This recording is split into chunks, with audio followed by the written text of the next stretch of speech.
आधार पर अब मूल्यांकन हो रहा था। प्रेम और विवाह संबंधी धारणाओं में आमूल परिवर्तन हो रहे थे। तो जैनेन्द्र की रचनाओं में भी हमें नई विचारधाराएं दिखाई देती हैं।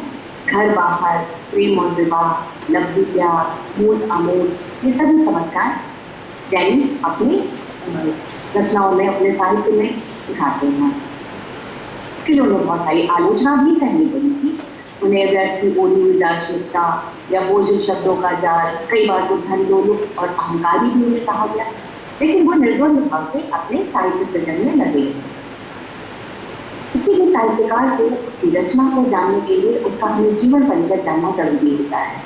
क्यों?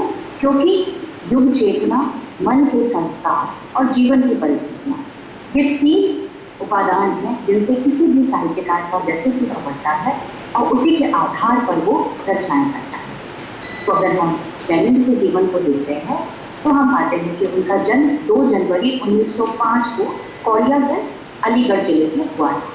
ये जो तिथि है ये अनुमानित है, ये जैनेन्द्र ने अपने हिसाब से रखी हुई है। उनका जो खानदान था वो पल्ली वालों का खानदान के नाम से जाना जाता था। उनके पिता का नाम था प्यारेलाल जी और ये प्यारेलाल जी कपड़े की पैक करते थे। जबकि उन्होंने पटवारी की परीक्षा पास की थी, लेकिन वो अंग्रेजों की नौकरी करना नहीं चाहते थे, इसलिए वो अपने पुश्तैनी काम में लगे रहे थे। वो भी बहुत अच्छी कहानी लिखी। जैनेन्द्र के भीतर जो कहानी के संस्कार पड़े हैं वो शायद अपने पिता से ही आए। सकट चौथ के दिन उनका जन्म हुआ था, ऐसा जैनेन्द्र अपने रचना में बताते हैं। इससे ही तो इसलिए बताते हैं वो कि उनके घर के जो बड़ी बुजुर्ग महिलाएं थी उन्होंने उनका नाम सकटुआ रख दिया। पिता को ये नाम पसंद नहीं था तो पिता ने उनका नाम बदलकर आनंदी लाल रख दिया।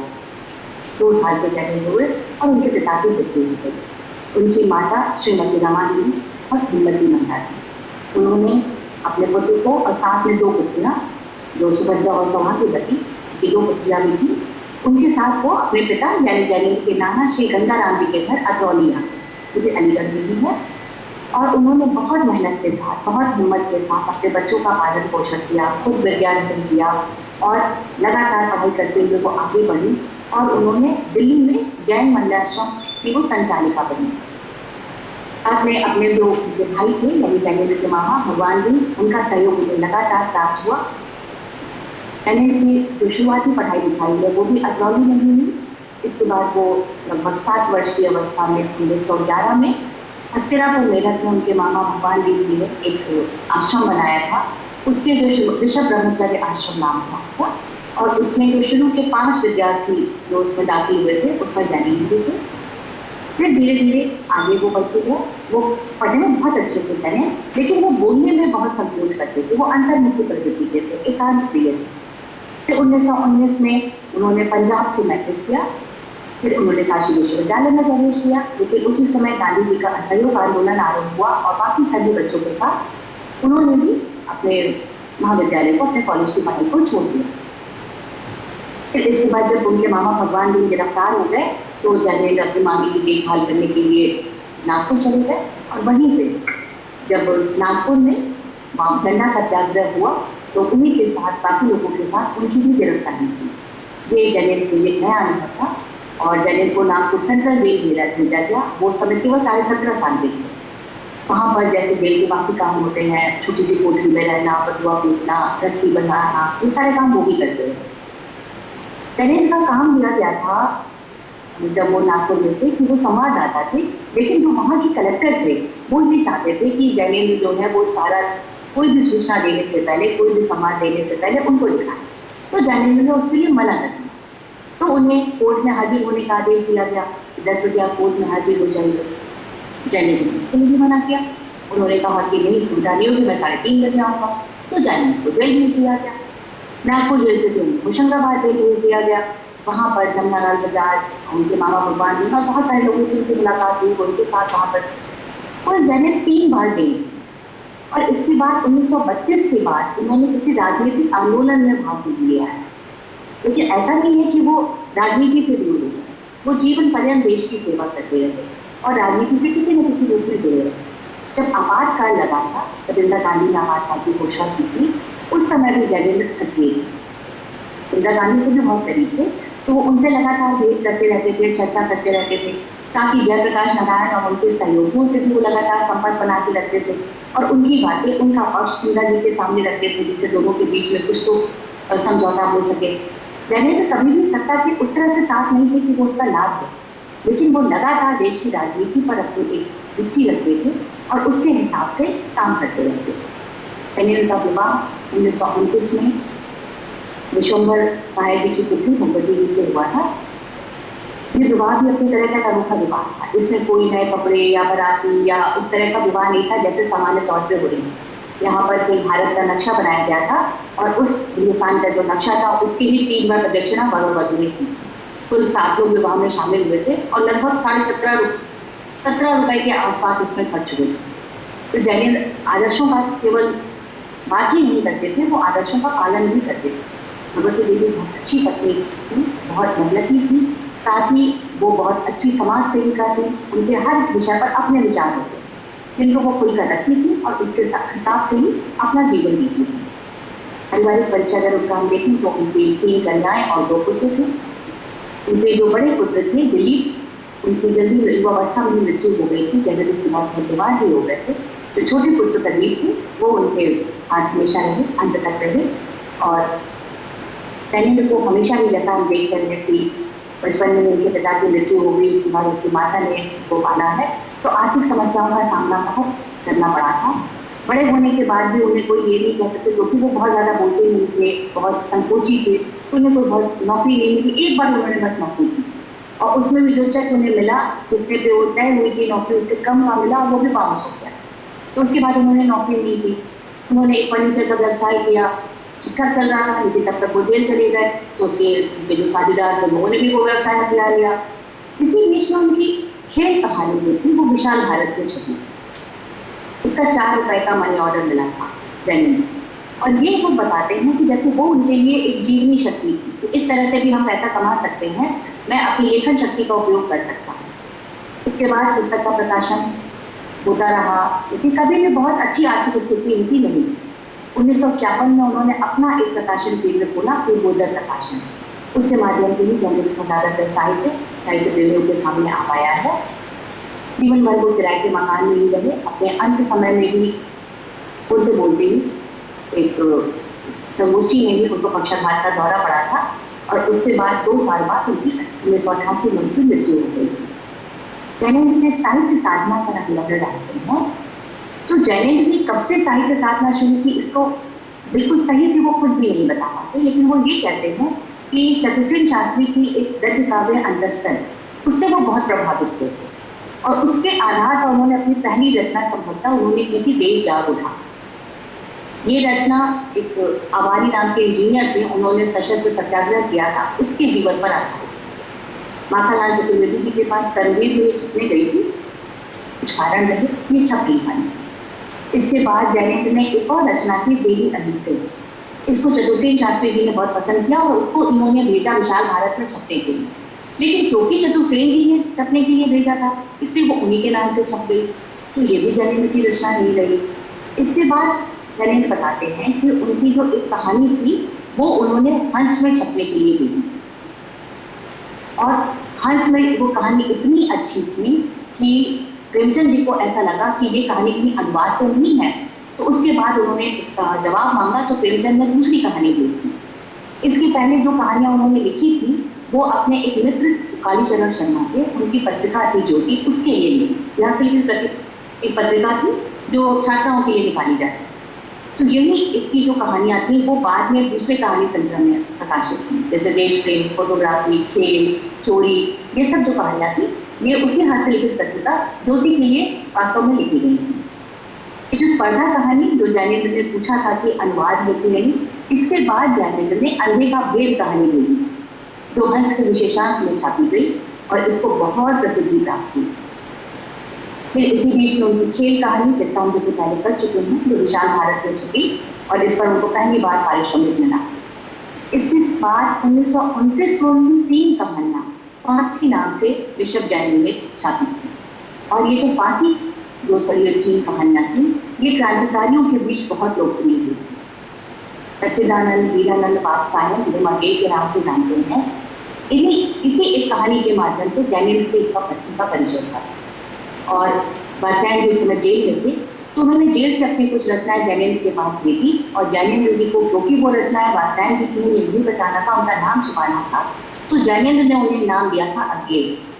और बाद में फिर अज्ञेय जी की सारी रचनाएं अज्ञेय के नाम से ही आती थी।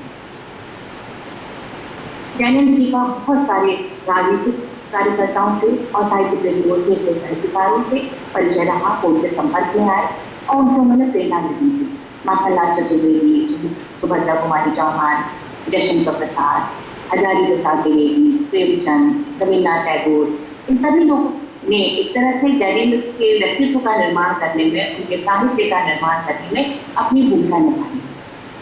नाथूराम जी के साथ उनका संपर्क बहुत अच्छा रहा। उनका जो पहला उपन्यास परत था, जिस पर उन्हें हिंदुस्तानी अकादमी का पुरस्कार भी मिला, जिसने पूरे हिंदी साहित्य में धूम मचा दी थी, वो उन्होंने ही छपवाया था।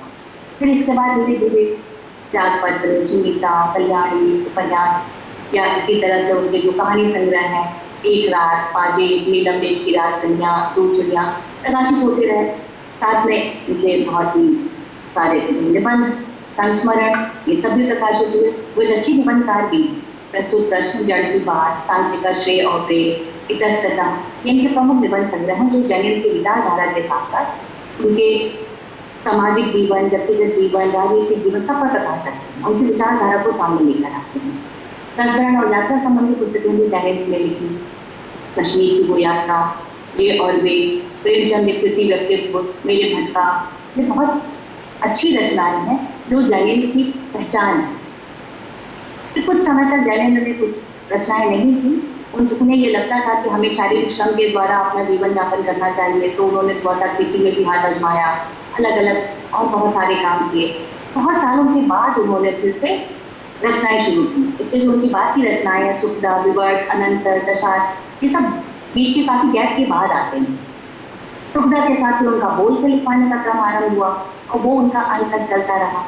अपने साहित्यिक जीवन और राजनीतिक जीवन के साथ साथ ज्ञानेंद्र सार्वजनिक जीवन से भी जुड़े रहे थे। स्वतंत्रता के पहले भी और उसके बाद भी वो सार्वजनिक जीवन में बहुत प्रयासशील थे। 1935 में प्रेमचंद की जो हिंदुस्तानी सभा थी, उसमें विभिन्न भाषाओं के साहित्यों के पारस्परिक परिचय और संगम के लिए ज्ञानेंद्र ने भारतीय साहित्य परिषद के निर्माण का प्रस्ताव किया और इस प्रस्ताव का भी कार्यान्वयन हुआ और इसका पहला अधिवेशन नागपुर में हुआ था 1936 में। ज्ञानेंद्र ने हंस की स्थापना में भी प्रेमचंद का सहयोग किया था। वो कुछ समय इसके संपादक भी रहे थे। स्वतंत्रता के बाद ज्ञानेंद्र को यूनेस्को के नेशनल कमीशन की जनरल काउंसिल का सदस्य बनाया गया था। इसके साथ ही जो उसकी अनुवाद उप समिति और गांधी विचार प्रस्तवन उप समिति थी, उसके भी वो सदस्य रहे थे। एशियाई लेखक सम्मेलन के संयोजक और अंतर्राष्ट्रीय समिति के अध्यक्ष भी वो रहे। इसी तरह जब टॉलस्टॉय शताब्दी परिषद रूसी साहित्य महोत्सव में भारत के प्रतिनिधि रहे। 1979 में उन्होंने संयुक्त राष्ट्र संघ में भारत का प्रतिनिधित्व किया। भिन्न भिन्न उन्हें पुरस्कार प्राप्त हुए। उन्हें हिंदुस्तानी अकादमी का पुरस्कार परत पर प्राप्त हुआ था। इसके साथ मुक्तिबोध पर उन्हें साहित्य अकादमी का पुरस्कार प्राप्त हुआ।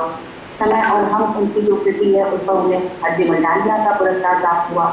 85 में उत्तर प्रदेश हिंदी संस्थान की ओर से उन्हें भारत भारती का पुरस्कार दिया गया। इसके साथ ही अखिल भारतीय हिंदी साहित्य सम्मेलन हुआ, उसमें उन्हें जो सर्वोच्च पुरस्कार है मंगला प्रसाद पारितोषिक, वो भी उन्हें मिला। भारत सरकार ने उन्हें पद्म भूषण दिया। आगरा और दिल्ली विश्वविद्यालय ने उन्हें मानद डॉक्टरेट की उपाधियां प्राप्त की। यानी अपने पूरे जीवन काल में ज्ञानेंद्र अलग अलग प्रकार की साहित्य रचना में, साथ ही समाज की सेवा में संलग्न रहे और इसके लिए उन्हें पर्याप्त सम्मान और पुरस्कार भी प्राप्त हुए। उनकी रचनाओं पर अगर हम नजर डालें तो हम ये पाते हैं कि उनका पूरा जो रचना संसार है वो उनकी ही अंतर्चेतना का प्रतिफल है। जो संघर्ष उन्होंने अपने जीवन में झेले हैं, जो उन्होंने अनुभूतियां की हैं, जिस नजरिए से वो समाज को और संसार को देखते हैं, उसको ही कल्पना के सहारे से वो सामने लेकर आ जाते हैं। उनके जो साहित्यिक संस्कार हैं वो उस काल में परिपक्व हो रहे थे जब देश में एक तरह का आदर्शवाद था। लेकिन स्वराज हमारा जन्मसिद्ध अधिकार है, ये नारा चल रहा है, लेकिन ये नारा देश की आजादी के लिए था, यानी बाह्य तत्वों के लिए था, श्वेतों के विरुद्ध था। लेकिन कोई स्त्री अपने घर के भीतर अपनी देह को लेकर, अपने दाम्पत्य के भीतर भी स्वराज्य मांग सकती है ये विचार उस समय किसी के दूर दूर तक मस्तिष्क में नहीं था। ज्ञानेंद्र ने इसको समझा। उनकी जो पात्र हैं, चाहे वो परत की कटोर है या क्या पत्र की विड़ान है, वो उसके उदाहरण है जहाँ वो अपने शरीर पर, अपने जीवन पर अपना अधिकार चाहते हैं। तो ज्ञानेंद्र के पुरुष पात्र और नारी पात्र दोनों ही महत्वपूर्ण है, लेकिन नारी पात्रों पर ज्ञानेंद्र ने विशेष जोर दिया है। उनके नारी पात्र बहुत महत्वपूर्ण है और वो जो नारी पात्र है वो एक परिवर्तित भूमिका का निर्वहन अपने उन रचनाओं में कर रहे हैं। नारी के मानसिक संघर्ष को, उसकी जो सामाजिक और आर्थिक उसका शोषण होता है, उसके खिलाफ ज्ञानेंद्र ने लिखा। उनकी हर रचना पति, पत्नी और प्रेमी या प्रेमिका का त्रिकोण आता है। ज्ञानेंद्र की अपनी मान्यता थी, मुझे लगता था कि कभी भी जो विवाह है वो जो समझौता है वो एक संबंध है, लेकिन प्रेम और विवाह का उतना संबंध नहीं है। उनकी एक मान्यता थी, तो अद्भुत सी मान्यता है कि पत्नी और प्रेमिका कभी एक नहीं हो सकती। तो ये त्रिकोण उनकी रचनाओं में उभर के सामने आता है। अगर शिव के दृष्टिकोण से हम देखते हैं तो भी हम देखते हैं कि ज्ञानेंद्र जो है वो कथा साहित्य को एक नया मोड़ दे रहे हैं। वो बाह्य यथार्थ के उतने पक्षधर नहीं है, ना ही वो आदर्शवाद की उतनी बातें करते हैं। उनके केंद्र में तो हमेशा व्यक्ति और उसकी वैयक्तिकता होती है। उनकी जो भाषा है वो मंत्र भाषा यानी सूत्र भाषा होती है, बहुत कसी हुई है, गंभीर है, बहुत ही उनके जो शैली है वो भी अलग धर्म से दूर है। उनकी अभिरम रचनाओं को एक एक करके आगे देखते हैं और तब उनके जो शिल्प पक्ष है उस पर भी नजर डालते हैं। यहाँ हम उनके जो कहानी संग्रह है उस पर ज़्यादा बात न करके हम केवल उनके उपन्यासों पर ज़्यादा बात करेंगे। उनकी कहानी संग्रह में उनके नाम आप जान सकते हैं, फांसी, वातायन, नीलम देश की राजकन्या, एक रात, दो चिड़िया, पाजे, जैसलमेर, ये सब उनके कहानी संग्रह हैं। और उनकी कहानियों में भी हम प्रेमचंद से अगर उनकी तुलना करें तो हम ये पाते हैं कि उनके पात्र, उनकी जो समस्याएं हैं, जो उनके विषय हैं, वो प्रेमचंद से बिल्कुल अलग है। क्योंकि प्रेमचंद ने सामाजिक विषयों पर, सामाजिक समस्याओं पर ध्यान दिया, लेकिन ज्ञानेंद्र ने व्यक्ति पर ध्यान दिया। जैसे पत्नी कहानी को हम ले लेते हैं तो पत्नी कहानी में जो पति है वो राजनीतिक कार्य करता है, वो समाज सेवक है, देश सुधार की बड़ी बड़ी बातें करता है। और उसकी पत्नी वो बिल्कुल निरक्षर है, घरेलू महिला है, अपनी गृहस्थी में ही चुकी है और वो अपने पति को बहुत सम्मान की नज़र से देखती है और उसको लगता है मेरा पति कितना बड़ा है, वो कितनी बड़ी बड़ी बातें करता है, उसको कितनी समझदार है वो, क्या हम भी ऐसा कभी कुछ कर पाते। तो लेकिन यहाँ पर अगर प्रेमचंद विषय बनाते तो वो उसका पति है वो प्रेमचंद का विषय होता। प्रेमचंद उसे लेकर कहानी रचते, वो क्या क्या समाज के लिए कर रहा है इस पर वो कहानी रचते। लेकिन प्रेमचंद की नज़र पति पर नहीं, उनकी नज़र उसकी पत्नी पर। वो जो बेशिक है, वो जो घर में केवल अपने पति की बातें सुनती है और सोचती है कि थोड़ी सी पति हमसे भी इस बारे में बातें करती, कुछ बातें वो हमारे साथ भी कर सकते। तो ज्ञानेंद्र को पत्नी का जीवन ज़्यादा साहित्यिक लगता है, वो उसकी विचारधारा, उसकी सोच, वो क्या चाहती है उस पर वो ध्यान देते हैं। तो ये प्रेमचंद और ज्ञानेंद्र का अंतर है। इसी तरह यही अंतर आपको उनके उपन्यासों में भी दिखाई देगा। ज्ञानेंद्र के उपन्यासों का फलक काफी लंबा है। उनका पहला उपन्यास फलक से लेकर के उनके अंतिम उपन्यास दशार्थ तक, यानी ज्ञानेंद्र आज़ादी से पहले भी लिख रहे हैं और ज्ञानेंद्र आज़ादी के बाद भी लिख रहे हैं। दोनों में प्रेमचंद और ज्ञानेंद्र में ये अंतर जरूर हमें दिखाई देता है विषय के साथ साथ कि प्रेमचंद के उपन्यासों का फलक लगातार विस्तृत होता गया है, विकास करता गया है। प्रेमचंद जो है वो पहली रचना से लेकर उनकी जो अंतिम रचना गोदान आती है, तो गोदान में वो सबसे अधिक परिपक्व रूप में सामने आते हैं। उनकी सबसे अच्छी रचना अगर उपन्यास में कहा जाए तो वो गोदान है। यानी जो प्रेमचंद है वो लगातार विकास करते हैं, लेकिन ज्ञानेंद्र के साथ ऐसा नहीं। ज्ञानेंद्र की जो आरंभिक रचना है वो सर्वाधिक महत्वपूर्ण है, जैसे परत, सुनीता, त्यागपन, ये 3 उपन्यास उनके हैं जो उनके सबसे अच्छे उपन्यास। और फिर धीरे धीरे बाद में जैसे वो अपनी ही विचारधारा की उनका विकास नहीं होता, वो वही चीजें बार बार उपन्यासों में आती, वही दर्शन, वही विचारधारा, कुछ नवीनता उनमें नहीं रह जाती, कुछ विकास नहीं दिखता। तो यहाँ पर ज्ञानेंद्र प्रेमचंद से थोड़े कम सिद्ध होते हैं। ज्ञानेंद्र ने राजनीति को पृष्ठभूमि के रूप में ही इस्तेमाल किया। कभी भी वो प्रत्यक्ष रूप से किसी भी राजनीतिक आंदोलन या किसी भी जो उस समय के जो स्वराज आंदोलन चल रहे हैं या जो स्वराज्य के बाद है वो प्रत्यक्ष रूप से सामने नहीं, वो पृष्ठभूमि के रूप में आते हैं। जैसे हरिप्रसन्न है सुनीता का पात्र, वो क्रांतिकारी दल का सदस्य, इसी तरह और भी पात्र बीच बीच में क्रांतिकारी बन जाते हैं, या कोई कोई किसी चीज में भाग लेने चलते हैं, कोई युद्ध में चला जाता है, लेकिन ज्ञानेंद्र किसी का भी क्रांतिकारियों का पक्ष या समर्थन करने के लिए नहीं लिख रहे हैं। वो देश की व्यवस्था बताने के लिए या किस तरह से स्वतंत्रता संग्राम में लड़ रहे हैं उसको बताने के लिए नहीं लिख रहे, ना जनता को उसके प्रति सचेत करने के लिए लिख रहे हैं। वो केवल व्यक्ति की मानसिकता को दिखाने के लिए लिख रहे हैं, उसके मनोविज्ञान को दिखाने के लिए लिख रहे हैं, इसीलिए उनको मनोवैज्ञानिक उपन्यासकार कहा। और कई बार तो हमें ये दिखाई देता है, जब हम जब आगे उनकी रचनाओं पर बात करेंगे तो हम देखेंगे कि जो क्रांतिकारी आते हैं बीच में उनकी रचनाओं में, वो कुंठित व्यक्तित्व। ऐसा लगता है कि जैसे जो कुंठित होता है, जीवन में हार रहा है, जिसको पराजय मिल रही है, जो अपने जीवन में संतुष्ट नहीं है, वो जाकर क्रांतिकारी बन जाता है। ये भी एक अजीब सी चीज ज्ञानेंद्र की रचनाओं में दिखाई देती है, जिससे बहुत से लोग सहमत नहीं होते हैं। ज्ञानेंद्र के पात्र कई बार एकांत भी दिखाई देते हैं। पुरुष पात्र तो विशेष तौर पर कुंठित है, और ये नारी पात्र है, वो उनकी कुंठाओं को खोलने का काम करते हैं। तो ज्ञानेंद्र के पात्र अपने समय का प्रतिनिधित्व नहीं करते, अपने वर्ग का प्रतिनिधित्व नहीं करते, वो एक व्यक्तिगत पात्र है, उनका अपना व्यक्तित्व। जैसे प्रेमचंद के पात्र वर्गगत पात्र, अगर हम कहें प्रेमचंद का मोरी तो वो किसानों का प्रतिनिधि है, अगर हम कहें गोदान में ये गदाय साहब है जमींदार है तो वो जमींदार वर्ग के प्रतिनिधि है। लेकिन ज्ञानेंद्र कुमार के यहाँ कोई भी पात्र ऐसा नहीं है जो किसी भी वर्ग का प्रतिनिधि है, हर व्यक्ति अपने आप में एक अलग व्यक्ति है। इसके बाद अगर हम ज्ञानेंद्र के उपन्यासों का आकार देखें तो वो बहुत छोटे हैं, क्यों? क्योंकि उन्होंने मनोविज्ञान का सहारा लिया है। उनका कभी भी जो उनका उद्देश्य है वो यथार्थ का चित्रण करना नहीं है, इसलिए जो कथा भूमि है वो बहुत संक्षिप्त है, इसीलिए उनके पास पात्र संख्या कम है। प्रेमचंद समाज की समस्या को सामने लेकर आते हैं तो समाज के हर वर्ग का पात्र उनके उपन्यासों में होता है, इसलिए पात्र संख्या भी बड़ी होती है और कथा वस्तु भी बहुत बड़ी होती है। लेकिन ज्ञानेंद्र के यहाँ ये दोनों ही बहुत सीमित संक्षिप्त हैं। कहानी तो कभी कभी बहुत ही कम है, नाम मात्र की है, घटनाएं कभी कभी बहुत कम, एक या दो घटनाओं में पूरा उपन्यास हो जाता है। इनके में व्यक्ति की कथा ज्ञानेंद्र में ज्यादा चलती है, वातावरण और समाज बहुत कम होते हैं, उपदेश तो होते ही नहीं, संदेश वो कोई देना नहीं चाहते, कोई समस्या का समाधान प्रस्तुत करना नहीं चाहते, वो कोई समाज सुधार की आकांक्षा से ज्ञानेंद्र नहीं लिख रहे, इसलिए वो कम से कम अपने उपन्यासों में बोलते हैं। उनके पात्र भी कम बोलते हैं। चिंतन पक्ष करना, उनके शुरुआत वाले उपन्यासों पर भी ज्यादा जोर दिया गया, क्योंकि वही उपन्यास उनके ज्यादा बेहतर हैं, जिनमें मैं 3 नाम आपको बताए थे, परत, त्यागपत्र और सुनीता।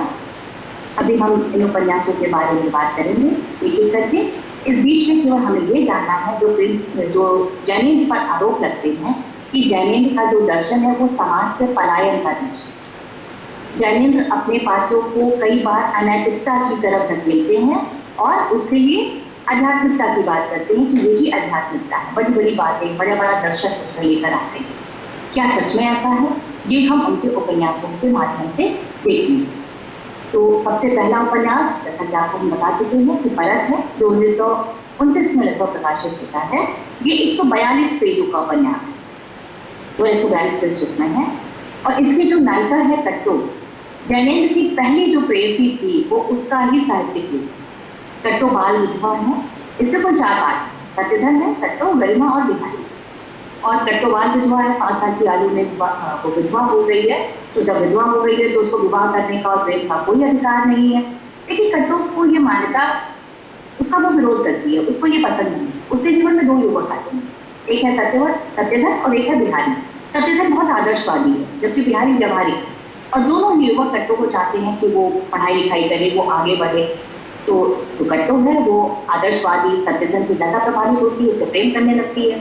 लेकिन जो बिहारी की बहन है गरिमा, उसके साथ सत्यधन का विवाह होता है और कट्टो आत्मपीड़ा को स्वीकार करती है और अपने लिए जो उसने सिंदूर की डिबिया खरीदी थी वो गरिमा को भेज दे देती है और उसके जीवन से चली जाती है। और यहाँ तक कि जो उसको सारी संपत्ति अपने ससुराल से मिली हुई थी वो भी उस सत्यधन को दे देती है।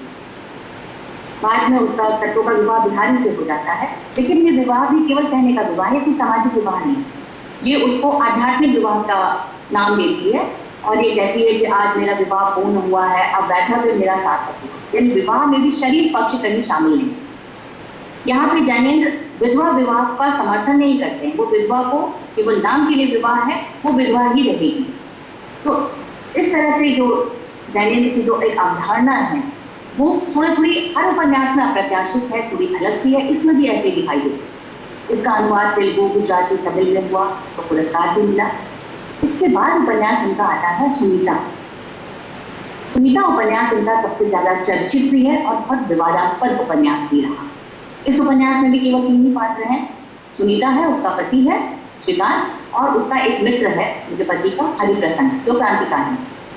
और ये सुनीता बीच में है जो दोनों को जोड़ रही है। हरिप्रसन्न श्रीकांत के घर भागकर आया हुआ है, क्रांतिकारी है, तो उसके घर आया है और सुनीता के प्रति वो आकर्षित होता है। अब यहाँ पर श्रीकांत अपनी पत्नी से कहते हैं कि वो किसी भी तरह से हरिप्रसन्न, वो जानते हैं कि वो कुंठित है, तो वो उसको प्रसन्न रखने का प्रयास करे। उसको संकेत देते हैं कि इसको, इसकी कुंठाओं को खोलो, और वो एक योजना बना करके घर से बाहर चले जाते हैं, जिससे हरिप्रसन्न और सुनीता को बात करने का अवसर मिलता है। सुनीता चाहती थी कि हरिप्रसन्न उसकी छोटी बहन से विवाह कर लें, क्योंकि हरिप्रसन्न को सुनीता के प्रति आकर्षित थे, वो मना करवा देते हैं। इसके बाद सुनीता और हरिप्रसन्न क्रांतिकारी के दल में कुछ बातें करने के लिए जा रहे हैं रात में अकेले, और वहां पे हरिप्रसन्न सुनीता के प्रति अपना समर्पण की इच्छा जाहिर करते हैं, और सुनीता उनके सामने निर्वस्त्र हो जाती है कि किसका समर्पण तुम चाहते हो, मुझे किस रूप में चाहते हो, जिस रूप में चाहो ले। अब वो नारी का जब ये रूप देखते हैं तो वो जो हरिप्रसन्न है वो पकड़ाकर वहां से भाग जाते हैं। सुनीता अपने घर आती है और स्वाभाविक रूप से जैसे कुछ हुआ ही नहीं, अपनी व्यक्ति में बन जाती है। जहाँ पर भी क्रांतिकारी जो है वो कुंठित है, उसकी कुंठा को खोलने का काम सुनीता को करना। जो ये उपन्यास है, इस उपन्यास में जो सुनीता है, उपन्यास ये ऋषभ चरण जैन जिसके दबाव डालने पर लिखा गया उपन्यास था। इसका जो शुरुआत का 2/3 हिस्सा था, ये एक चित्रपट नाम की पत्रिका प्रकाशित होती थी, उसमें छपा था। इस जैसे कि हम बता चुके हैं, सबसे विवादास्पद कृति है। ये क्रांतिकारी कृति मानी गई, जहाँ पे समाज की जो रूढ़ियां थी, जो मान्यताएं थी, उसको बिल्कुल तोड़ने का प्रयास किया गया कि एक स्त्री ऐसा भी कर सकती है, और जिसमें उसके पति का सहयोग उसको प्राप्त। इसके बाद उपन्यास आता है त्यागपत्र, जो 1937 में आता है। ये बहुत अच्छा उपन्यास माना गया, ये सबसे ज्यादा सुनीता के बाद लिखा गया है, और सुनीता से भी ज्यादा ये उपन्यास चर्चित हुआ। इसका जो लेखन हुआ है ये 36 में हुआ है, इसका प्रकाशन 36 में हुआ है। इस दलित का सबसे अच्छा उपन्यास माना गया। इसमें भी नारी की जो आत्मकथा है वो दिखाई देती है। यहाँ पर भी दैनिक कोई समाधान नहीं देते, केवल संकेत देते हैं, और इसमें जो पंक्तियां हैं जो दैनिक के लिए हर उपन्यास में सही सिद्ध होंगी कि वो सृष्टि गलत है, समाज गलत है, जीवन ही हमारा गलत है, इसमें कोई तर्क नहीं है, कोई संगति नहीं है। ये इसकी उपन्यास की पंक्तियां हैं जो बार बार दैनिक के लिए कोट की जाती हैं। नारी जीवन का जो संघर्ष परख में दिखाया था उन्होंने, वही संघर्ष यहाँ पर त्यागपत्र में भी दिखाई देता है।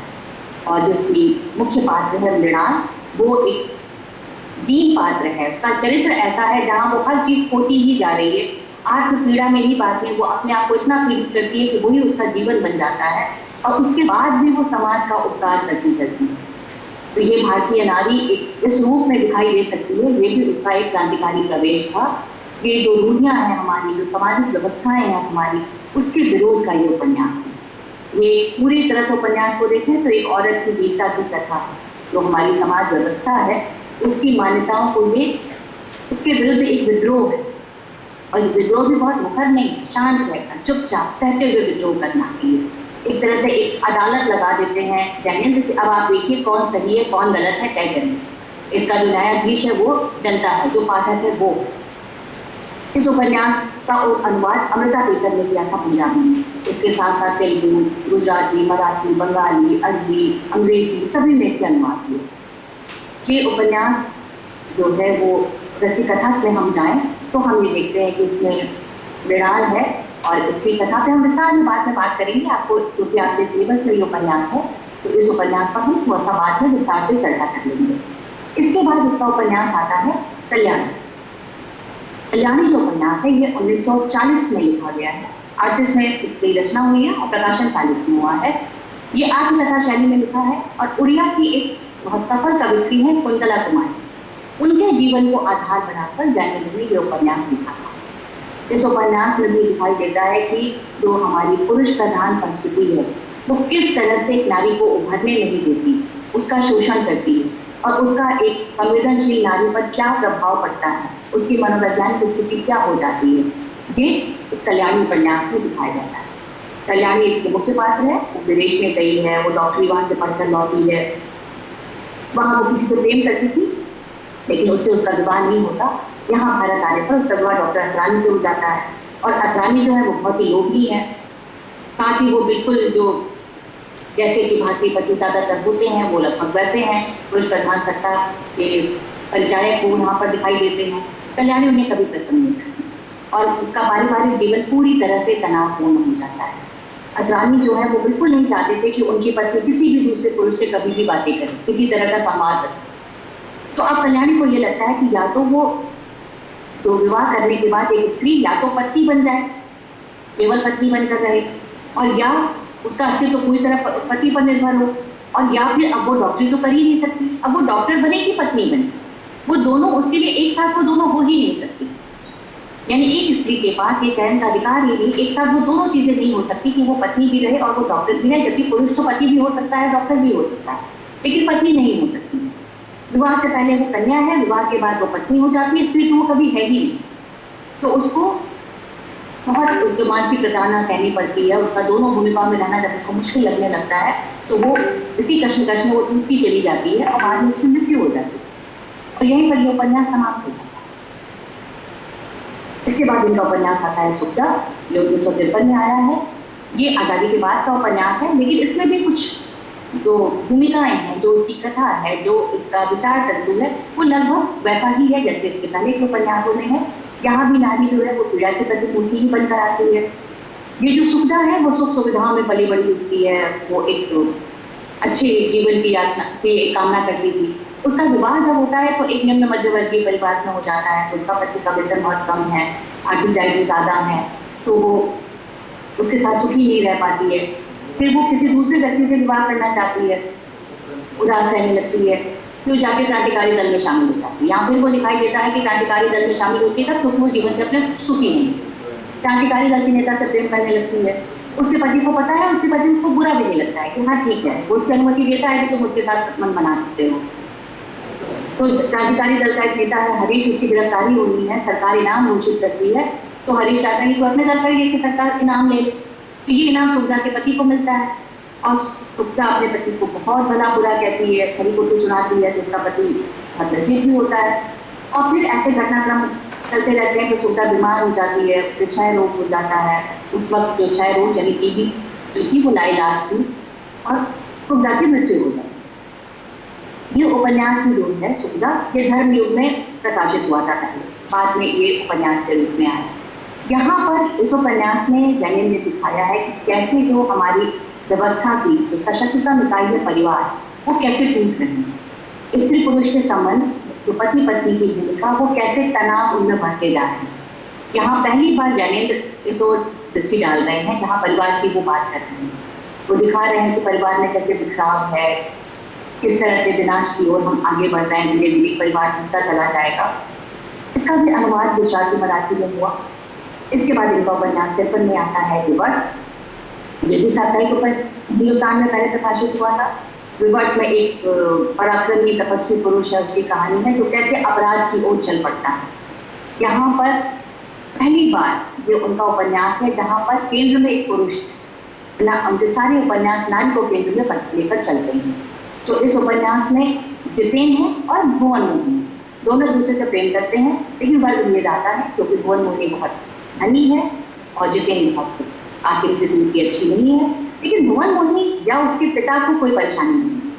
भुवन मोहिनी इसके लिए पूरी तरह से जितेन को एक तरह से उनको बताती है कि हमारे पिता को कोई परेशानी नहीं होगी, चलो हम तुम्हें मिलवा के लाते हैं उनसे। लेकिन जब वो मिलने जाता है, उसका घर देखता है तो उसके भीतर एक ग्रंथि आ जाती है जितेन के भीतर, और वो अपनी ही ग्रंथियों के कारण भुवन मोहिनी से विवाह से इनकार कर देता है कि विवाह नहीं होगा। फिर भुवन मोहिनी का विवाह एक सुखी सदस्य परिवार में होता है, वो अच्छा जीवन जी रही है, लेकिन जितेन के मन में तो गांठ है और उसको लगता है कि अब वो गांठ कैसे दूर होगी। भुवन मोहिनी पूरी तरह कोशिश करती रहती है, अंत तक ये कोशिश करती है कि ये गांठ उसकी दूर हो जाए और वो सारी सुख सुविधाएं उसको देने की कोशिश करती है। लेकिन जितेन जाते हैं वो क्रांतिकारी बन जाते हैं। यहाँ पर फिर जैनिन दिखाते हैं कि जिसके भीतर गांठ है, जिसके भीतर कोई कुंठा है, वो क्रांतिकारी बन जाता है और वो ट्रेन उड़ा देता है। उसके बाद भाग कर आता है, पुलिस से बचता हुआ भुवन मोहिनी के घर में छुप जाता है। लेकिन भुवन मोहिनी जो है वो उसका उतने ही प्रेम से सत्कार करती है। अब उसको अच्छा नहीं लग रहा है कि भुवन मोहिनी अपने घर पे क्यों इतनी सुखी है, तो वो उससे बदला लेना चाहता है, उसके घर से गहने चुरा के भाग जाता है। और फिर एक व्यक्ति आता है भुवन मोहिनी के पास और कहता है कि अगर 50,000 रुपए दे दे तो उसको गहने मिल जाएंगे। भुवन मोहिनी मना कर देती है। फिर कुछ घटनाएं ऐसी होती हैं, नाटकीय घटनाक्रम चलता है और भुवन मोहिनी को जो जितेन है वो बंधक बना देता है, बहुत यातनाएं देता है, लेकिन फिर भी भुवन मोहिनी उससे प्रेम करना नहीं छोड़ती, वो उससे उतनी ही प्रेम से बातें करती हैं, प्रेम से व्यवहार करती हैं। तो जितेन की गांठ खुलने लगती है और धीरे धीरे वो उसको वापस भेज देता है और वो एक स्वस्थ व्यक्ति के रूप में, यानी जिसका मनोवैज्ञानिक उपचार हो चुका हो, ऐसे व्यक्ति के रूप में सामने आता है। इसके बाद उनका उपन्यास आता है 1953 में व्यक्ति। ये उपन्यास में जयंत है नायक, जिसके इर्द गिर्द घूमता है और जयंत भी कुंठाग्रस्त है। वो अपनी चचेरी बहन अनिता से प्रेम करता था, जिससे विवाद को भी हो नहीं सकता, सामाजिक मान्यता के खिलाफ है। और जैन सामाजिक मान्यता की रक्षा जरूर करते हैं, वो कभी भी अनिता से उसका विवाह नहीं करवा सकते थे। तो अनिता का विवाह निर्माण होता है और वो वैवाहिक जीवन में खुश है अपने, लेकिन अब उसको जयंत अपने अकेलेपन से दुखी है। अनिता जो है वो जयंत से भी संबंध बना के रखती है। जयंत बहुत गरीब है तो अनिता उसकी मदद करती रहती है, वो उसकी नौकरी के लिए कोशिश करती है। अनिता चाहती है कि वो विवाह कर ले, लेकिन जयंत पहले मना करता है, बाद में चंद्रकला से विवाह करता है, लेकिन उसका जीवन सुखी नहीं हो पाता क्योंकि अनिता को कभी भूल नहीं पाता। फिर उसका जो व्यवहार है वो असामान्य हो जाता है, लोग उसे पागल कहने लगते हैं। फिर उसकी पत्नी भी जो चंद्रकला है वो छोड़कर चली जाती है। फिर जयंत जो है वो अकेला हो जाता है, फिर वो युद्ध में भाग लेने चला जाता है। यानी फिर जयंत ये दिखाते हैं कि युद्ध में भाग लेने या क्रांतिकारी या देश की रक्षा के लिए हो ही जाता है जो कि अंदर से कुंठित है या जीवन में सुखी नहीं है, और वहाँ से घायल होकर लौटता है। उसके बाद अनिता फिर जाती है उसके पास और जयंत जैसी मान्यता है तो जयंत की वो इच्छाओं को पूर्ण करती है और सामंजस्य बैठाने की कोशिश करती है कि जयंत जो है वो अपने व्यवहारिक जीवन में और अपने भावनात्मक जीवन में सामंजस्य स्थापित करते हैं। इसके बाद उनका उपन्यास आता है जयवर्धन। तो जयवर्धन जो उपन्यास उनका है ये एक विस्तृत कालखंड में लिखा हुआ उपन्यास है। ये एक बार में इन्होंने नहीं लिखा है, ये जो लिख रहे हैं उपन्यास ये पहले कुछ उपन्यास इन्होंने इसका फर्क के बाद ही लिख लिया था कुछ हिस्सा, और उसके बाद अपने पुत्र के बहुत कहने पर उन्होंने दोबारा ये उपन्यास लिखा। तो लंबे कालखंड पे ये उपन्यास है। जयवर्धन जो उपन्यास है ये डायरी शैली में लिखा है। जो इसके जयवर्धन है जो एक राष्ट्राधिपति है, वो इला से प्रेम करती हैं और जब उन दोनों का विवाह होता है तो विवाह की अगली सुबह ही वो गायब हो जाते हैं। और पता ये चलता है कि क्यों जयवर्धन गायब हो जाते हैं, क्योंकि वो विवाह संस्था में विश्वास नहीं करते। प्रेम और विवाह की जो द्वैत की समस्या है, जो जैनिक हमेशा मानते हैं कि दोनों एक साथ नहीं हो सकता, वो यहाँ पर सामने आती है। फिर कथानक में बहुत सारी और घटनाएं होती हैं, विचार है, दर्शन है, आदर्श है, राजनीतिक घात प्रतिघात है। फिर जैनिक अपनी, क्योंकि जो जयवर्धन है वो अपने मन को नहीं संभाल पा रहा है तो उसे राज्य की समस्याओं को भी नहीं संभाल पाता है, तो शासन में भी द्वंद्व शुरू हो जाता है। और इस तरह से उपन्यास जो है सामाजिक और राजनीतिक ताने बाने में उलझता रहता है। इसके बाद इनका उपन्यास आता है मुक्तिबोध। ये जो मुक्तिबोध उपन्यास है ये उपन्यास 65 में आ रहा है। इस पर उन्हें साहित्य अकादमी पुरस्कार मिला था। इसमें सहाय हैं जो उसके प्रमुख पात्र हैं, उनकी पत्नी है राजश्री और प्रेमिका है नीलिमा। हर एक उपन्यास में हम ये देख रहे हैं कि कोई ना कोई तीसरा पक्ष जरूर है जहाँ जो प्रेम का त्रिकोण बनाता है। तो यहाँ पर जो राजश्री जो पत्नी है वो बहुत खुले विचारों की, वो उनकी प्रेमिका से चिढ़ती नहीं नीलिमा, जब वो उसको भी स्वीकार करती है। यहाँ पे जब उनको जो सहाय जी हैं जब उन्हें मंत्री पद दिया जाता है तो वो नहीं देना चाहते क्योंकि उनको पता है कि उनके मंत्री पद का फायदा उनके परिवार के दूसरे सदस्य उठाएंगे, लेकिन बहुत सबके कहने से वो मंत्री पद को स्वीकार कर लेते हैं। तो बाकी परिवार तो खुश हो जाता है, लेकिन वो खुश नहीं रह पाते, वो आत्मपीड़ा की स्थिति में आ जाते हैं। और उपन्यास का अंत भी सुखात्मक है या दुखात्मक ये कहा नहीं जा सकता क्योंकि वो तो मंत्री बन गए हैं लेकिन वो खुद सुखी नहीं है। तो उसके बाद ये उपन्यास यहाँ पर खत्म होता है। इसी तरह से ये जो उपन्यास है मुक्तिबोध, ये उपन्यास का विषय बहुत जटिल है और साथ में नवीन है। जो प्रौढ़ और परिपक्व प्रेम अभिव्यंजना इसमें दिखाई देती है वो इसके पहले नहीं दिखाई दी। इसके बाद इनका उपन्यास आता है अनंत। इसकी रचना जगह ने आकाशवाणी के लिए की थी। तो पहले ये उपन्यास अन्य पुरुष में चल रहा था, बाद में रेडियो मंचन में परेशानी आई तो ये उपन्यास प्रथम पुरुष में लिखा गया। इस उपन्यास में मध्यवर्गीय परिवार में प्रेम और परिवार में द्वंद्व कैसे होता है इसको लिखा गया है। यहाँ पर भी नायक आदित्य है, उसकी पत्नी चारू है और प्रेमिका अपराजिता है। यहाँ पर भी त्रिकोण उत्पन्न होता है और पत्नी क्योंकि प्रेमिका को स्वीकार नहीं कर पा रही है, इसलिए बहुत सारी समस्याएं घर में और बाहर आती रहती हैं। और धीरे धीरे ये दिखाई देता है, इसका सुखद अंत होता है जहाँ पे सब एक दूसरे को स्वीकार कर लेते हैं। और वो ये दिखाना चाहते हैं ज्ञानेंद्र यहाँ पर कि प्रेम होने से परिवार कभी विघटित नहीं होता, जबकि स्नेह में वृद्धि होती है। तो ये भी एक, यानी जो बाहर आप प्रेम करते हैं पति के अलावा किसी और से, ये कोई सामाजिक दोष नहीं है। ये भी एक अपनी तरह का जो ज्ञानेंद्र की मान्यता है उसको समर्पित करता हुआ उपन्यास है। इसके बाद उपन्यास आता है अनाम स्वामी, ये त्यागपत्र त्यागी की कहानी माना जाता है। और जहाँ पर प्रोफेसर शंकर उपाध्याय हैं जो वसुंधरा से प्रेम करते हैं और शादी नहीं हो पाई है, इसलिए कष्ट पा रहे हैं। बाद में वसुंधरा की शादी किसी और की हो जाती है और वो उनकी संतान नहीं प्राप्त कर पा रही है, तो उसका पति उसे सलाह देता है कि वो शंकर से संतान की प्राप्ति करे, लेकिन उसको केवल कष्ट देने के लिए शंकर ने प्रस्ताव अस्वीकार कर देता है। और बाद में शंकर इतना ज़्यादा कुंठित हो जाता है और इतनी ज़्यादा उसकी मनोवैज्ञानिक स्थिति बुरी हो जाती है कि वो अपने पति को भी मार देता है और वसुंधरा के पति को भी इंजेक्शन लगा देता है, जिससे वो अपाहिज हो जाते हैं।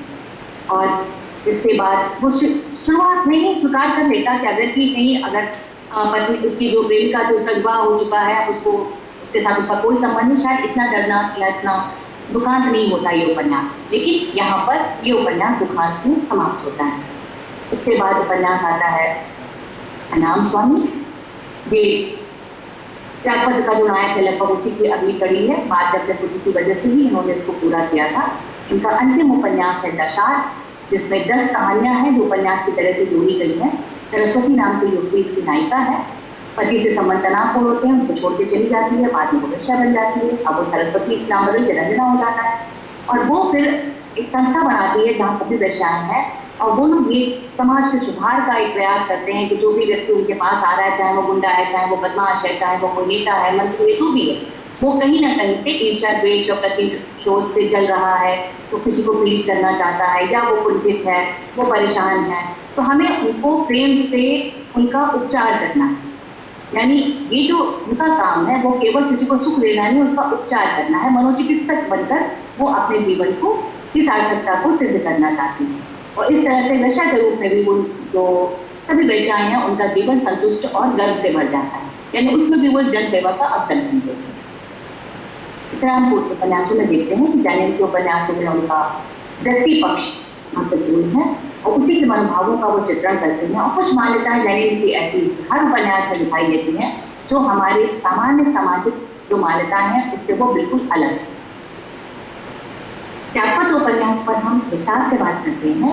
त्यागपत्र उपन्यास लगभग 37 में प्रकाशित हुआ है और इस उपन्यास की शुरुआत में ही ज्ञानेंद्र ने ये बता दिया है कि ये उपन्यास सर एम दयाल जो है वो चीफ जज हैं, उन्होंने जब अपना जज त्याग दी है, उनका स्वर्गवास हो गया है। उनकी पांडुलिपियों में उनको एक लेख मिला है या एक जो उपन्यास है वो मिला है, उनके हस्ताक्षर के साथ। वो इसको कहानी कह रहे हैं, मूल लेख अंग्रेजी में है, वो उसका हिंदी अनुवाद यहाँ पर कर रहे हैं और नाम और स्थान बदल दे। अब उन्होंने जज जो एम दयाल है उनका नाम बदलकर उन्होंने प्रमोद कर दिया और उसके आधार पर ही प्रमोद के माध्यम से ये उपन्यास शुरू होता है। तो ये उपन्यास में दयाल आरंभ में आएंगे और फिर वो अंत में आएंगे जब वो इस उपन्यास में त्यागपत्र दे रहे हैं तभी आएंगे। बीच में प्रमोद है जो इस उपन्यास का वक्ता कह लीजिए या उपन्यास को नरेट करने वाला है। फिलहाल उसकी बुआ है, उनकी मृत्यु के बाद ही जज साहब ने यानी कि प्रमोद ने या अप्रत्यक्ष रूप से दयाल जी ने इस्तीफा दिया है, अपना त्यागपत्र दिया है। क्यों हुआ, कैसे हुआ, ये उसमें कथा के रूप में दिया। त्यागपत्र असल में एम दयाल का ही त्यागपत्र है, मृणाल का नहीं है। मृणाल ने अपनी इच्छा से ऐसा जीवन का वर्णन किया है जहाँ वो पूरे जीवन में कष्ट ही भोगती है। उपन्यास में एक परिवार है, ये जो उच्च मध्यवर्गीय परिवार आप कह सकते हैं वो परिवार है, उसकी कथा है। और उस उच्च मध्य परिवार की जो बेटी है यानी मृणाल, वो किस तरह से किस स्थितियों में आ जाती है, कैसे अपना जीवन बिताती है, ये पूरे उपन्यास में हमें दिखाई देता है। प्रमोद अपनी बुआ मृणाल से बहुत प्रेम करता है, दोनों के बीच में उम्र का काफी फासला है, लेकिन उसके बाद भी वो अपनी बुआ से बहुत प्रेम करता है, उसका हर काम करता है, उसी के माध्यम से सारी सूचनाएं यहाँ पर मिलेंगी। आरंभ होता है मृणाल के स्कूल के दिनों से, जहाँ वो एक सामान्य बच्चे जैसी बहुत शरारती है, नटखट है, चुलबुली है, उसकी सखी शीला है। लेकिन आरंभ में ही हमें ये दिखाई दे जाता है कि ये जो मृणाल है वो अपने आप को पीड़ित करवाने से कभी भी चूकती नहीं है। आत्म पीड़ा जो है वो उसके व्यक्तित्व का एक हिस्सा है। क्लास में शीला एक शरारत करती है और जब दंड की बारी आती है तो मृणाल उस शरारत को अपने लिए स्वीकार कर लेती है कि मैंने भी ये की। और यहाँ उसको पहली बार दिखाई देता है कि वो किस तरह से आत्मपीड़ा को स्वीकार करती है। शीला के घर में मृणाल आती जाती है, उसके भाई से उसके प्रेम संबंध स्थापित हो जाते हैं। ये बात जब प्रमोद की माँ यानी जो मृणाल की भाभी है उनको पता चलता है तो वो उसी को पिटाई करती है। मृणाल उस मार को भी चुपचाप सहन कर लेती है। अब जो मृणाल के भाई भाभी हैं वो चाहते हैं कि जल्दी से जल्दी मृणाल का विवाह हो जाए, क्योंकि प्रेम तो बहुत ही उसने गलत किया, उसने कैसे इस हद तक वो आगे बढ़ सकती है। तो उसका विवाह एक उससे बहुत बड़ी उम्र के व्यक्ति के साथ, एक और व्यक्ति के साथ जब वो किशोरावस्था में कर दिया जाता है। और वो इस स्थिति को भी स्वीकार कर लेती है, ससुराल चली जाती है। वहाँ वो माँ बनने वाली है, लेकिन ससुराल में कभी खुश नहीं रह पाती। उसका पति उसे बहुत मिलता था। वो अपने मैके जब आती है तो वो नहीं जाना चाहती थी ससुराल वापस। तो लेकिन उसके जो भाई भाभी थे उन्होंने उसको, क्योंकि एक उबालता इसके घर में कैसे रह सकती है अपने मैके में, तो उसको जाना ही पड़ेगा। तो उसको वहाँ भेज दिया जाता है। वहाँ जाने पर वो अपने पति से प्रेम करती, वो कहती है कि जो पति है वो तो परमेश्वर होता है, परमेश्वर से तो हमें कुछ भी नहीं छुपाना चाहिए, सच्चाई के साथ उसके साथ जीवन बिताना चाहिए। तो वो अपने पहले प्रेम संबंध की बात अपने पति को बता देती है। पति उस पर कैसे उसको बर्दाश्त कर सकता था, तो वो उसको मार पीट के घर से निकाल देता है। उसकी जो नवजात बच्ची है वो भी मर जाती है। अब वो वहाँ से निकल कर जब जाती है तो वो अपने मैके वापस नहीं जाती। ये प्रश्न उठाते हैं बहुत से लोग, क्या वो अपने मैके भी तो जा सकती थी, वो क्यों नहीं जाती अपने घर वापस। तो यहाँ पर मृणाल ये कहती है कि वो कैसे जाती मैके, जब उसका पति उसको अपने घर रखना नहीं चाहता तो उसके घर कैसे रहे। और जब मैके, स्त्री का तो मैका तब तक ही होता है जब तक ससुराल होता है। जब ससुराल से निकाली गई स्त्री के लिए तो कहीं पर भी और नहीं है, कहीं सहारा नहीं है, तो वो निकल जाती है घर से, एक कोयले वाले के घर चली जाती है, वहाँ रहने लगती है। अब वो उसके बच्चे की माँ बनने वाली है। प्रमोद उससे मिलने जाता है, वो अपनी स्थिति उसको बताती है और ये भी वहाँ बताती है कि अब ये आदमी जो है ये भी हमको ज़्यादा दिन अपने पास नहीं रखेगा, ये हमको छोड़कर अपने घर चला जाएगा। अब कुछ समय बाद होता भी ऐसा ही है। तो कोयले वाला जो उसको मारपीट करके चला जाता है। अब मृणाल फिर अकेली है, उसका अस्पताल में उसका प्रसव होता है, एक बच्ची को जन्म देती है।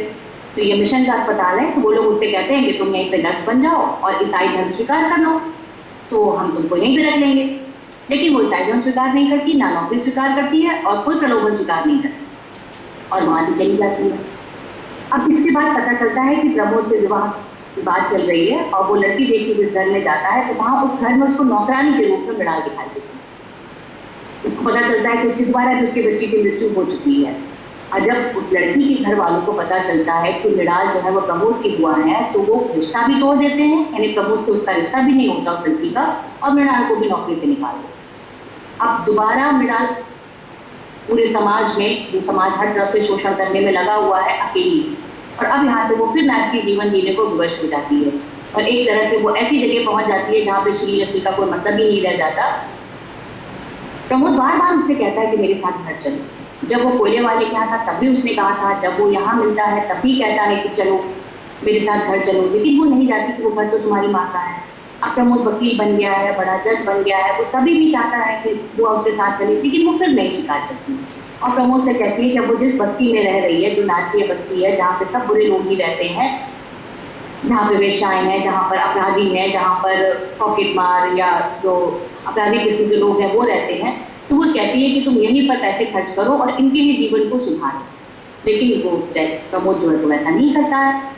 और फिर एक दिन पता चलता है प्रमोद को कि उसकी बुआ की मृत्यु हो गई। तब उसके मन में पश्चाताप जागृत होता है और वो जल्दी से त्यागपत्र दे देता है कि मैं किस हैसियत से दूसरों का न्याय करूं जब मैं अपनी बुआ के साथ भी न्याय नहीं कर पाया, मेरी बुआ के साथ जीवन भर अन्याय था। तो यहाँ पर खत्म हो जाती है इस पूरी कहानी का जो ताना बाना बुना गया है वो प्रमोद के माध्यम से बुना गया। कहानी मृणाल की है, लेकिन वक्ता कहानी का बताने वाला जो कथावाचक है वो प्रमोद। तो वही कहानी के हिस्से सामने आ सकते हैं जिनमें प्रमोद प्रत्यक्ष रूप से जुड़ा हुआ, यानी जो बातें उसके सामने हुई हो, जो घटनाएं उसके सामने हुई हो या प्रमोद ने देखी हो, या फिर दूसरा ये हो सकता है कि जिन घटनाओं के बारे में मृणाल ने उससे बताया हो वो घटनाएं प्रमोद लिख सकता है। और तीसरी चीजें कुछ और सूचनाएं जो कहीं कहीं और थे उससे पता चली, तो वो घटनाएं भी सूचना के रूप में सामने आ गई। तो ये 3 प्रकार की घटनाएं ही यहाँ पर दिखाई देती हैं। और इसीलिए अगर जैनिक स्वयं ये कथा लिखते या मृणाल अपनी कथा स्वयं कह रही होती तो शायद कुछ और चीजें भी इसमें जुड़ सकती थी। तो यहाँ पर एक इसकी ये सीमा भी है और यही इसकी विशेषता भी है। यहाँ पर सारे समय हमें मृणाल आत्मपीड़ा में ही दिखाई देती है। साहसी है, बर्दाश्त करने को तैयार है, लेकिन वो विद्रोह नहीं करती, वो कहीं पर भी विरोध नहीं करती, वो सीधे सीधे हर चीज को चुपचाप सहती चली जाती है, बस करती वो है जो उसे ठीक लगता है अपने हिसाब से। वो कभी भी अपनी पीड़ा का भी वर्णन बहुत खुलकर नहीं करती, वो केवल बताती है कि देखो जैसे अगर कोड़े वाले के यहाँ आकर हम प्रमोद उसे मिल रहा है तो वो कोई किसी कष्ट में नहीं बताती, वो सीधे बस ये कहती है कि देखो ये भी हमको छोड़कर चला जाएगा। आपने जब